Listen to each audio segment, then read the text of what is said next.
Okay, this is a 1998 Buick Park Avenue, and I'm having a problem getting it to start. Let's see. In case you're wondering why I'm getting in through the back, it's because the doorknobs don't work on any of the doors except that one. Anyway.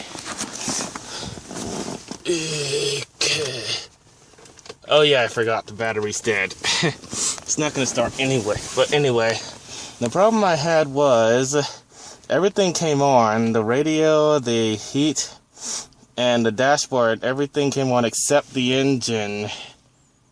And the light on the bottom right corner of the dashboard that said security, that one kept flashing.